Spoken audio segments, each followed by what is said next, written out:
Morning. I didn't always know that I was gay, but my friend Sam did from the moment I met him. He never had to come out to me because by the time we met in high school, it was already clear. When we were assigned seats next to each other on the first day of choir rehearsal at LT, I was immediately drawn to his unapologetic confidence, his sense of humor, and his charming willingness to be silly. We became quick friends, and I soon learned what a positive influence he would have on me. Throughout high school, he was fearless in who he was, and together we dipped our toes into what queer life could look like. We camped out on the floor at Borders, reading books about gay penguins at the Central Park Zoo, and we traveled to the city for Market Days, a queer street festival where we experienced our first drag shows. We studied up on Tina Turner and Cher and Barbra Streisand, and were first in line for tickets to see Billy Elliot. And when Sam started dating, he was the first to show me what a healthy queer relationship could look like. No, I didn't always know that I was gay, but my friends Katie and Viv did. Family and society at large made it difficult for them to be open about it, and for years they had to keep their relationship private. But finally, one night, emboldened by the comfort of our favorite Chinese food, in the safety of a friend's basement, Katie and Viv shared that they were in love and they didn't want to hide it anymore. It was an incredible moment of bravery, and I am so honored that they trusted us with something that at the time felt so raw and tender. I didn't always know that I was gay, but in college, one of my first new friends, Michael, discovered that he was. When he started dating his first boyfriend and was ready to live more openly, his family wasn't accepting at first. I was one of his first calls after he came out to them, and I sat with him on the phone while he processed an incredibly difficult night.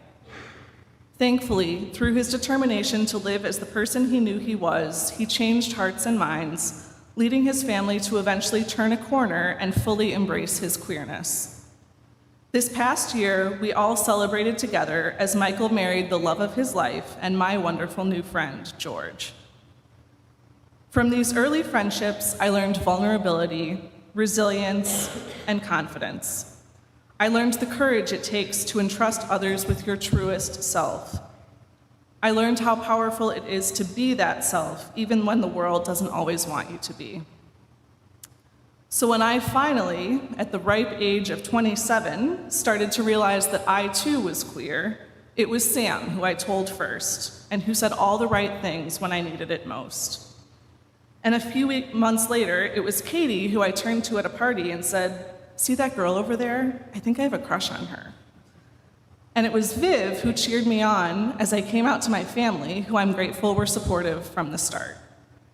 And it's Michael who has celebrated every queer milestone with me, delighting in the self-actualized, fully embodied adults we've both become. It was through those gifts of these friendships that I could fully understand myself. Because Sam, Katie, Viv, Michael, and so many others have paved the way, I could open my mind to the possibility that maybe I was just like them. In these past 4 years, one of the most common things I've heard from my friends is, "Aren't you glad you're gay?" And yes, I am. It's exposed me to a whole new world, helped me know myself in ways I never thought possible, and made my life finally make sense. But even greater than the gift of being gay is the gift of being gay in community, with other people. Queer friendships have a unique intimacy that's hard to find elsewhere. It's not just about offering each other solidarity and support. We've shaped each other's stories and become witnesses to each other's lives. We've collectively challenged the status quo and together envisioned alternatives to the heteronormative society we were raised in. We found hope in the idea that perhaps a more queer future world exists, a world that's just a bit more made for us. We sometimes overuse the word chosen family when referring to queer friendships, but at its core, it's a poignant descriptor. Its history is rooted in the literal sense. When queer children have been disowned or rejected by their parents, they've been forced to find family elsewhere, to celebrate holidays, visit in the hospital, plan weddings and funerals, and do all the things families are supposed to do for each other.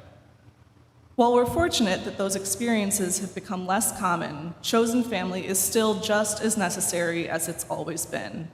In a world that tells us, don't say gay, when drag queens are banned from reading books to children, when certain members of our government are trying their hardest to eradicate trans folks, chosen family is what keeps us going. And that's why I'm so happy to be celebrating the anniversary of our Open and Affirming vote with you all today. As someone who was born in this church and grew up here, it's incredibly powerful to witness our congregation collectively say, "We'll be your chosen family." No matter who you are, no matter where you come from, or who you love, we'll be here to support you. But as we know, our work has only just begun.